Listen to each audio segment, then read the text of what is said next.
Hello everyone. आज हम अपना एचएसएससी का नाइन्थ लेक्चर डिस्कस करते हैं। हमारा फर्स्ट क्वेश्चन है, यदि दो वृत्तों के क्षेत्र घनफलों का अनुपात 27:8 हो तो उनके सतहों के बीच अनुपात क्या होगा। तो देखिए गाइज, घनफल क्या होता है? जिसकी पावर 3 हो। तो आपको पता है वृत्त का जो क्षेत्रफल होता है, वृत्त का क्षेत्रफल वो क्या होता है भैया? पाई आर स्क्वायर। और परिधि कितनी होती है? 2 पाई आर। ठीक है, ये फॉर्मूले होते हैं।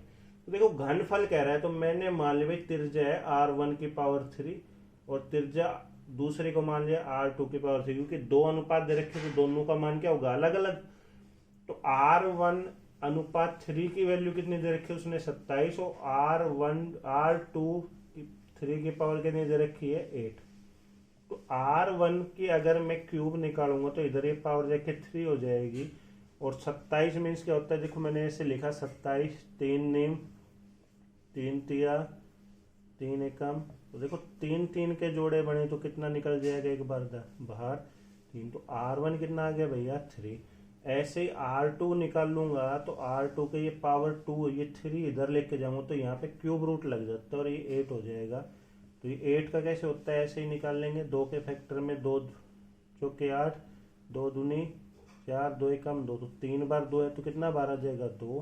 तो R1 मेरे पास कितना आया भैया? 3। और R2 मेरे पास कितना आया? 2। और आपको पता है क्षेत्रफल क्या होता है?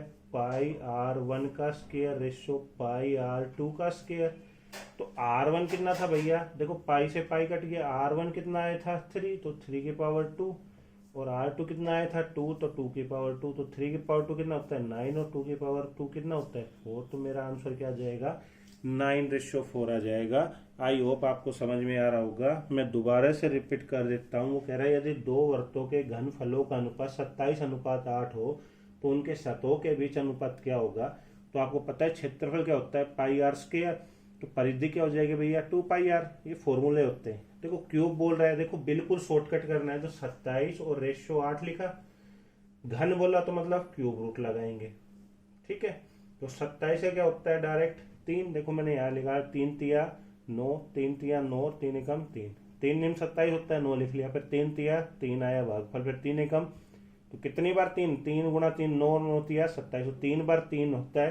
तो क्यूब मीन्स 3 जोड़े बनाए अगर 27 के, 3 गुणा 3 गुणा 3, तो 3 में से एक 3 बार आ जाता है, उसको ही कहते हैं। ठीक है। अब देखिए 8 में ऐसे ही करेंगे तो 8 में भी क्या होगा? 2 गुणा 2 गुणा 2। तो 2 का कितना बार आ जाएगा? 2। तो 3:2 हो गया। अब आपको पता है जो क्षेत्रफल होता है तो इसमें पावर 2 होती है। तो 3 की पावर 2 और 2 की पावर 2, 3 की पावर 2 कितना होता है? 9। और 2 की पावर 2 कितना होता है? 4। तो 9:4 हमारा क्या हो जाएगा? आंसर हो जाएगा। आई होप आपको गाइस समझ में आ रहा होगा। इसी क्रम में अपना सेकंड क्वेश्चन डिस्कस करते हैं। वो कह रहा है 7 और 28 के बीच ज्यामितिक माध्य क्या होगा। तो 7 और 28 के बीच ज्यामितिक माध्य मीन्स होता है जीपी। ठीक है। जो रेशो में चले, जैसे 7:28 है तो 1:4 हो गया। तो जीपी में ज्यामितिक माध्य निकालने के लिए क्या होता है? रूट में ए गुणा बी, ये फॉर्मूला होता है ज्यामितिक माध्य निकालने का। तो ज्यामितिक माध्य निकालने का ये फॉर्मूला होता है। तो ए की वैल्यू कितनी है भैया? पहली रकम 7 और बी की कितनी है? 28। तो 7 28 को क्या लिख लू? 7 × 4 लिख लू। 7 चौक 28 होते हैं। देखो जब यहाँ पे वर्गमूल का साइन हो तो वर्गमूल में 2 बार 7 का 1 बार 7 बाहर आ जाता है।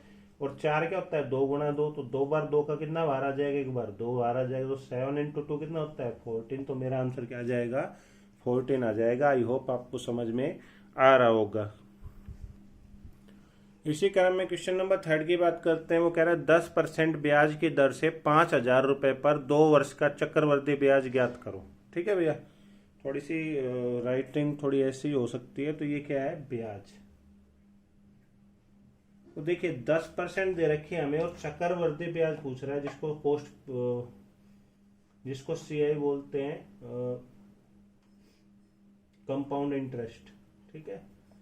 तो देखिए चक्रवृद्धि ब्याज निकालने के लिए जो आपको दर दे रखी है सबसे पहले उसको कन्वर्ट करेंगे। तो 10% दे रखी है तो 10% का प्रतिशत हटाएंगे तो बटे में क्या लगाते हैं? 100। जब भी ये प्रतिशत का सिंबल दिया हो तो अपोन में 100 आता है। तो इस 0 से 0 कट गया तो 10, 1/10 आ गया, मीन्स मूलधन 10 है तो ब्याज कितना है 1। तो देखो 10 में 1 जोड़ा तो 11। कितने वर्ष थे भैया यहाँ पे 2, तो ऐसे 2 बार लिख लेंगे 10 11। 10 से गुणा किया तो कितना आ गया भैया 100। ये दोनों आपस में मल्टीप्लाई होंगे और 11 को 11 से गुणा करेंगे तो 121। तो देखिए ये होता है मूलधन और ये होता है मिश्र धन। ठीक है भैया। और इन दोनों का अंतर क्या होता है ब्याज। कौन से वाला ब्याज, ये चक्रवर्ती की बात चल रही है। तो 120 में से 121 में से 100 गए तो कितना बच गया 21। ठीक है। अब देखिए जो ये 5000 रुपीज है ये क्या है मूलधन। तो 100% की वैल्यू भैया कितनी है 5000। 1% की क्या हो जाएगी, 2 जीरो से 2 जीरो कट गया, 1% की वैल्यू होगी 50। हमें ब्याज पूछ रहा है वो देखो लास्ट में। तो 21% की वैल्यू कितनी हो जाएगी 50 गुणा में 21 पंजे 105। तो 1050 रुपये मेरा क्या आ जाएगा आंसर आ जाएगा। आई होप आपको समझ में आ रहा होगा। देखिए भैया इसी कारण हमारा फोर्थ क्वेश्चन हो कह रहा है एक व्यक्ति 10 रुपए में अंकित मूल्य के 500 शेयर खरीदता है और खरीदने के बाद 1 वर्ष की अवधि में उसे 400 रुपए उन शेयरों पर लाभांश प्राप्त होता है।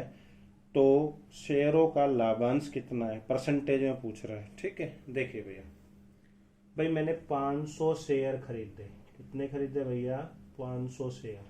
अब एक शेयर कितने का है 10 रुपए का।